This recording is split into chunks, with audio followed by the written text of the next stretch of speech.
ಈ ಒಂದು ಕ್ಷೇತ್ರದಲ್ಲಿ ಬದಲಾವಣೆ ಮಾಡೋಣ, ಈ ಸಲ ಕಾಂಗ್ರೆಸ್ ಪಕ್ಷಕ್ಕೆ ಆಶೀರ್ವಾದ ಮಾಡೋಣ ಅಂತ ಹೇಳಿ ಕೂಡ ಜನರಿಗಾಗ್ಲೇ ತೀರ್ಮಾನ ಕೂಡ ತಗೊಂಡಾರ. ಬಿಜೆಪಿ ಅವರು ಟೀಕೆ ಮಾಡೋದ್ರಿಂದ ಅದೇನೇ ಚೇಂಜಸ್ ಆಗಲ್ಲ. ಯಾಕಂದ್ರೆ ರಾಜ್ಯದ ಜನತೆ ಮತ್ತು ಒಂದು ನಮ್ಮ ಕ್ಷೇತ್ರದ ಜನತೆ ಈಗಾಗಲೇ ಕಾಂಗ್ರೆಸ್ ಪರವಾಗಿದ್ದಾರೆ. 100% ಕಾಂಗ್ರೆಸ್ ಪರವಾಗಿ ಮತದಾನ ಆಗ್ತಾರ ಅಂತ ಹೇಳಿ ನನ್ಗೊಂದು ವಿಶ್ವಾಸ ಇದೆ. ನಡೆದಂತ ಪಕ್ಷ ಯಾವ್ದಂದ್ರೆ ಅದು ನಮ್ಮ ಕಾಂಗ್ರೆಸ್ ಪಕ್ಷ. ಲಿಂಗಾಲ ಶ್ರೀಗಳ ಮೇಲೆ ಅಪರಾಧ ಗೌರವ ಇದೆ ಮತ್ತು ಅವರು ಒಬ್ರು ನಡೆದಾಡುವಂತ ದೇವರು. ಕಾಂಗ್ರೆಸ್ ಪಕ್ಷ ಅಂದ್ರೆ ಇದೊಂದು ಫ್ಯಾಮಿಲಿ. ಕಾಂಗ್ರೆಸ್ ಪಕ್ಷಕ್ಕೆ ಈ ಸಲ ವೋಟ್ ಹಾಕ್ತಾರೆ. ಈ ಸಲ ಒಂದು ವಿನೋದ್ ಹೊಸಟಿಗೆ ಒಂದು ಆಶೀರ್ವಾದ ಮಾಡ್ತಾರಂತ ಈ ಸಂದರ್ಭದಲ್ಲಿ ನನ್ನ ಅನಿಸಿಕೆಯನ್ನು ಹೇಳಿ. ಅಭಿವೃದ್ಧಿ ಅನ್ನೋಕ್ಕಿಂತ ಇವಾಗ ಬೆಲೆ ಏರಿಕೆ ಬಗ್ಗೆ ಮಾತಾಡ್ಬೇಕಾಗ್ತದೆ. ಮನಮೋಹನ್ ಸಿಂಗ್ ಸಾಹೇಬ್ರು ಪ್ರಧಾನ ಮಂತ್ರಿ ಇದ್ದಾಗ ಗ್ಯಾಸಿನ ರೇಟ್ ಅವಾಗ ಏನಿತ್ತು 450 ರುಪೀಸ್ ಇತ್ತು. ಇವಾಗ 1200 ರೂಪಾಯಿ ಬಂದ್ಬಿಡ್ತು. ಒಂದು 10 ವರ್ಷದಲ್ಲಿ ಬಿಜೆಪಿ ಸರ್ಕಾರ ರೈತರ ಸಾಲ ಮನ್ನಾ ಅಲ್ಲ, ಅವ್ರ ಒಂದು ಕಣ್ಣೀರು ಅವ್ರ ಕಷ್ಟದಲ್ಲಿ ಯಾವಾಗ್ಲೂ ಕೂಡ ಆಗ್ಲಿಲ್ಲ. ಅದೇ ಅಂದಾನಿ, ಅಂಬಾನಿ ಮತ್ತು ವಿಜಯ್ ಮಲ್ಯ ಅಂತವ್ರು ದೊಡ್ಡ ದೊಡ್ಡ ಉದ್ಯಮಿಗಳಂತ ಸಾಲವನ್ನು ಮನ್ನಾ ಮಾಡಿದ್ರು. ಯಾಕೆ ನಮ್ಮ ರೈತರ ಪರವಾಗಿ ಮಾಡ್ಲಿಲ್ಲ? ನಮಸ್ಕಾರ ವೀಕ್ಷಕರೇ, ಕರ್ನಾಟಕ ಟಿವಿಯ ಲೋಕಸಭಾ ಚುನಾವಣಾ ಸಂಚಾರ. ಇದೀಗ ಧಾರವಾಡ ಲೋಕಸಭಾ ಕ್ಷೇತ್ರದಲ್ಲಿ ನಾವಿವತ್ತು ಧಾರವಾಡದಲ್ಲಿದ್ದೀವಿ. ಧಾರವಾಡ ಲೋಕಸಭಾ ಕ್ಷೇತ್ರದ ಕಾಂಗ್ರೆಸ್ನ ಅಭ್ಯರ್ಥಿ ವಿನೋದ್ ಅಸೂಟಿ ಅವರ ಜೊತೆಯಲ್ಲಿ ಹೇಗಾಗ್ತಿದೆ ಸರ್ ಚುನಾವಣೆ? ನಮಸ್ಕಾರ, ಕರ್ನಾಟಕ ಟಿವಿಗೆ ಸ್ವಾಗತ. ನಮಸ್ಕಾರ ಸರ್. ನಿನ್ನೆ ದಿವಸ ಎಲ್ಲರೂ ನಮ್ಮ ನಾಯಕರು ಮತ್ತು ಕಾರ್ಯಕರ್ತರೊಂದೇ ಸಮ್ಮುಖದಲ್ಲಿ ನಿನ್ನೆ ನಾಮಿನೇಷನ್ ಕೂಡ ಫೈಲ್ ಮಾಡಿದ್ದೀವಿ. ಬಹಳ ಹುಮ್ಮಸ್ಸ ಇದೆ ಈ ಕ್ಷೇತ್ರದ ಜನರಲ್ಲಿ ಮತ್ತು ನಮ್ಮ ಕಾರ್ಯಕರ್ತರು ಬಹಳ ಹುಮ್ಮಸ್ದಿಂದ ಎಲ್ಲರೂ ಕೆಲಸ ಮಾಡ್ತಿದ್ದಾರೆ. ನಾಯಕರು ನಮ್ಮ ಜಿಲ್ಲಾ ಉಸ್ತುವಾರಿ ಮಂತ್ರಿಗಳಾದಂಥ ಸನ್ಮಾನ ಶ್ರೀ ಸಂತೋಷ್ ಲಾಡ್ ಸಾಹೇಬ್ರಾಗಿರ್ಬೋದು, ವಿನಯಣ್ಣ ಕುಲಕರ್ಣಿ ಅವರು, ಪ್ರಸಾದ್ ಅಬ್ಬೆ ಅವರು, NH ಕೋನರೆಡ್ಡಿ ಅವರು, ನಮ್ಮ ಮಹಾನಗರ ಮತ್ತು ಗ್ರಾಮೀಣ ಜಿಲ್ಲಾ ಅಧ್ಯಕ್ಷರು ಎಲ್ಲರೂ ಒಂದು ಸಮ್ಮುಖದಲ್ಲಿ ಬಹಳ ಒಳ್ಳೆ ರೀತಿಯಿಂದ ಒಂದು ಪ್ರಚಾರವನ್ನು ಕೂಡ ಆರಂಭ ಆಗಿದೆ. ಜನರು ಕೂಡ ಈ ಒಂದು ಕ್ಷೇತ್ರದಲ್ಲಿ ಬದಲಾವಣೆ ಮಾಡೋಣ, ಈ ಸಲ ಕಾಂಗ್ರೆಸ್ ಪಕ್ಷಕ್ಕೆ ಆಶೀರ್ವಾದ ಮಾಡೋಣ ಅಂತ ಹೇಳಿ ಕೂಡ ಜನರಿಗಾಗಲೇ ತೀರ್ಮಾನ ಕೂಡ ತಗೊಂಡಾರ ಅಂತ ಈ ಸಂದರ್ಭದಲ್ಲಿ ಹೇಳ್ತೀನಿ. ಕರೆಕ್ಟಾಗಿ ವರ್ಷದ ಹಿಂದೆ ವಿಧಾನಸಭೆ ಚುನಾವಣೆಗೆ ಮೊದಲು ಕಾಂಗ್ರೆಸ್ ಮೆಜಾರಿಟಿ ಬರುತ್ತೆ ಅಂದ್ರೆ ಯಾರು ಅಷ್ಟಾಗಿ ಬಿಲೀವ್ ಮಾಡ್ತಿರ್ಲಿಲ್ಲ. ಬಟ್ ನೀವು ಮಾಡಿದ್ದೊಂದು ಇತಿಹಾಸ ಅಂದ್ರೆ ಒಟ್ಟಾರೆ ರಾಜ್ಯದಲ್ಲಿ. ಈಗ ಲೋಕಸಭೆಯಲ್ಲಿ ಕೂಡ ಕಾಂಗ್ರೆಸ್ ಇಡೀ ದೇಶದಲ್ಲೇ 40 ಗೆಲ್ಲಲ್ಲ ಅಂತ ಬಿಜೆಪಿ ಅವರು ಅಂತ ಹೇಳ್ತಿರುವಂತ ಸಂದರ್ಭದಲ್ಲಿ ಒಂದು ಅಚ್ಚರಿಯ ಅನಿರೀಕ್ಷಿತ ರಿಸಲ್ಟ್ ಅನ್ನ ನಾವು ಕೊಡ್ತೀವಿ ಅಂತ ಸಿದ್ದರಾಮಯ್ಯ ಮತ್ತು DK ಶಿವಕುಮಾರ್ ಅವರು, ಜೊತೆಗೆ ಈ ಭಾಗದಲ್ಲಿ ಸಂತೋಷ್ ಲಾಡ್ ಅವರು ಸಂಕಲ್ಪ ಮಾಡಿದ್ದಾರೆ. ಇದೆಲ್ಲ ನಿಮ್ಗೆ ಎಷ್ಟು ಪ್ಲಸ್ ಅನ್ಸುತ್ತೆ? ವಿಧಾನಸಭೆ ಚುನಾವಣೆಗಿಂತ ಮುಂಚೆ ಬಿಜೆಪಿ ಅವರು ಇದೇ ತರ ಟೀಕೆ ಮಾಡ್ತಿದ್ರು ನಮ್ಮ ಪಕ್ಷದ ಬಗ್ಗೆ.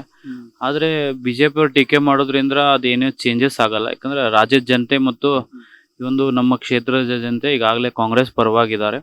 100% ಕಾಂಗ್ರೆಸ್ ಪರವಾಗಿ ಮತದಾನ ಆಗ್ತಾರ ಅಂತ ಹೇಳಿ ನನ್ಗೊಂದು ವಿಶ್ವಾಸ ಇದೆ. ಯಾಕಂದ್ರೆ ವಿಧಾನಸಭಾ ಚುನಾವಣೆಗಿಂತ ಮುಂಚೆ ನಮ್ಮ ಕಾಂಗ್ರೆಸ್ ಪಕ್ಷದವರು ಯಾವ ರೀತಿ 5 ಗ್ಯಾರಂಟಿಗಳ ಬಗ್ಗೆ ಭರವಸೆಯನ್ನು ಕೊಟ್ಟಿದ್ದು, ಅದೇ ಒಂದು 10 ತಿಂಗಳಲ್ಲಿ ಅಧಿಕಾರ ಬಂದ ಮೇಲೆ ಆ 5 ಗ್ಯಾರಂಟಿಗಳ ಬಗ್ಗೆ ಈಡೇರಿಸಿ ಒಂದು ರಾಜ್ಯಕ್ಕೆ ಒಂದು ಸೇವೆಯನ್ನು ಮಾಡ್ಲಿಕ್ಕೆ ಜನರು ಆಶೀರ್ವಾದ ಮಾಡಿಕೊಟ್ಟಿದ್ದಾರೆ. ಅದೇ ರೀತಿ ಪಕ್ಷನೂ ಕೂಡ ನಮ್ಮ ಜನರ ಸೇವೆಯನ್ನು ಕೂಡ ಮಾಡ್ತಿದ್ದಾರೆ.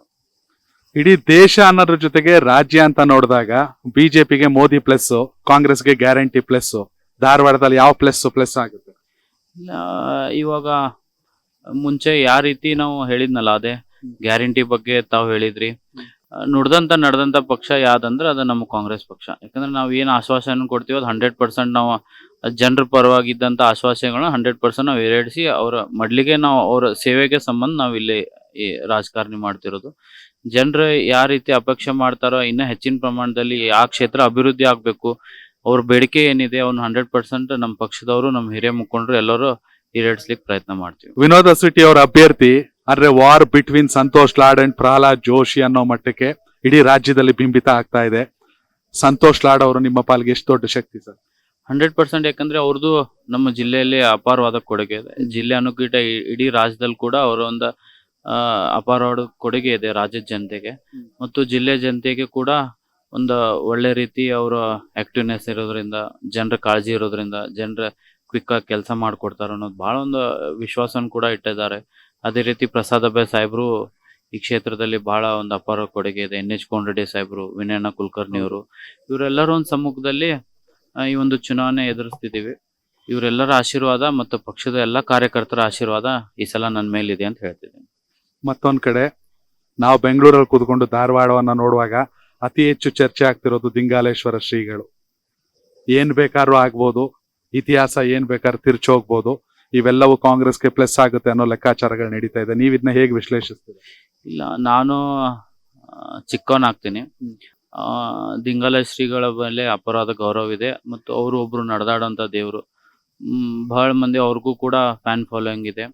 ಅವ್ರ ಬಗ್ಗೆ ನಾನು ಜಾಸ್ತಿ ಮಾತಾಡೋದು ತಪ್ಪಾಗ್ತೈತೆ ಅಂತ ಈ ಸಂದರ್ಭದಲ್ಲಿ ಹೇಳ್ತೀನಿ.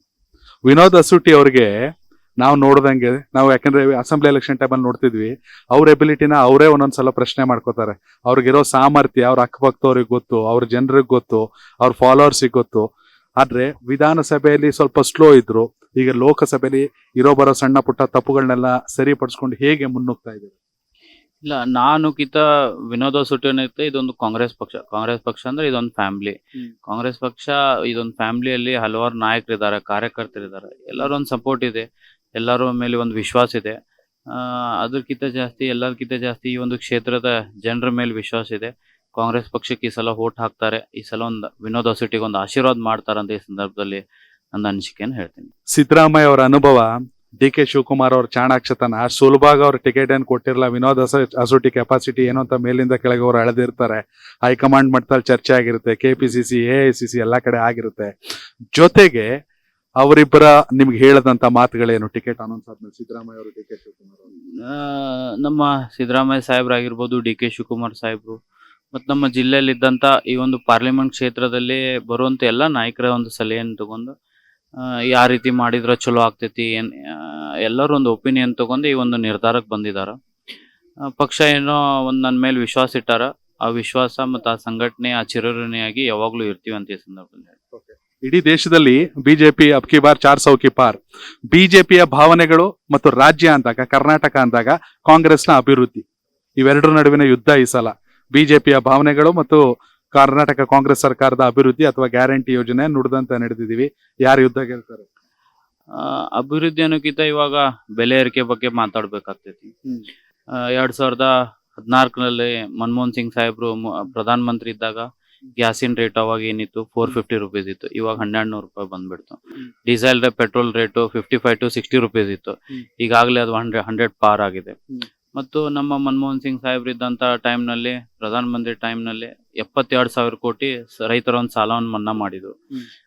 ಈ ಒಂದು 10 ವರ್ಷದಲ್ಲಿ ಬಿಜೆಪಿ ಸರ್ಕಾರ ರೈತರ ಸಾಲ ಮನ್ನಾ ಅಲ್ಲ, ಅವ್ರ ಒಂದು ಅವ್ರ ಕಷ್ಟದಲ್ಲಿ ಯಾವಾಗ್ಲೂ ಕೂಡ ಆಗ್ಲಿಲ್ಲ. ಅದೇ ಅಂದಾನಿ, ಅಂಬಾನಿ ಮತ್ತು ವಿಜಯ್ ಮಲ್ಯ ಅಂತವ್ರು ದೊಡ್ಡ ದೊಡ್ಡ ಉದ್ಯಮಿಗಳಂತ ಸಾಲವನ್ನು ಮನ್ನಾ ಮಾಡಿದ್ರು. ಯಾಕೆ ನಮ್ಮ ರೈತರ ಪರವಾಗಿ ಮಾಡ್ಲಿಲ್ಲ? ಪ್ರತಿಯೊಂದು ಸಣ್ಣ ಸಣ್ಣ ಐಟಮ್ಗೂ, ತಿನ್ನೋ ಐಟಮ್ಗೂ ಅವಕ್ಕೆಲ್ಲ GST ಹಾಕಿದ್ರು. ಈ ಬಿಜೆಪಿ ಪಕ್ಷ ಯಾವಾಗ್ಲೂ ಕೂಡ ಒಂದು ನಮ್ಮ ಜನರ ಮೇಲೆ ಒತ್ತಡನ ಹೇರಿ ಅವ್ರ ಬೆಲೆ ಏರಿಕೆ, ಅವ್ರ ಜೀವನದಲ್ಲಿ ಕಷ್ಟ ಸುಖ ಅಂತೂ ದೂರ ನೋಡ್ಬಿಟ್ರು, ಕಷ್ಟ ಬಾಳ್ ಕೊಡುವಂತ ಕೆಲಸ ಬಿಜೆಪಿ ಅವ್ರು ಮಾಡಿದಾರಂತ. ಓಕೆ, ಶಾಸಕರ ಲೆಕ್ಕಾಚಾರ 8 ವಿಧಾನಸಭಾ ಕ್ಷೇತ್ರ ಇವೆಲ್ಲ ನೋಡಿದಾಗ 4+4 ಇದೆ, ಸಮಬಲದಲ್ಲಿದೆ, ಹಾಗಂತ ಏನಿಲ್ಲ.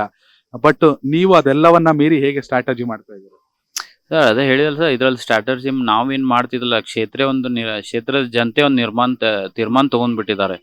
ಎಲ್ಲ ಬದಲಾವಣೆ ನಾವು ಮಾಡ್ತೀವಿ. ಓಕೆ ಸರ್, ಕೊನೆಯದಾಗಿ ಕರ್ನಾಟಕ ಟಿವಿ ಮೂಲಕ ನಿಮ್ಮ ಮತದಾರರಿಗೆ ಏನ್ ಹೇಳಕ್ ಇಷ್ಟಪಡ್ತೀವಿ?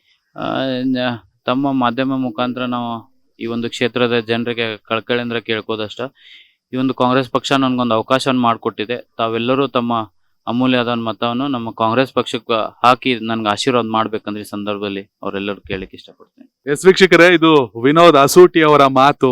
ನಿಜಕ್ಕೂ ಕೂಡ ಧಾರವಾಡ ಮೇಲ್ನೋಟಕ್ಕಲ್ಲ, ಒಳನೋಟದಲ್ಲಿ ಕೂಡ ಟಫ್ ಫೈಟ್ ಇದೆ ಈ ಸಲ.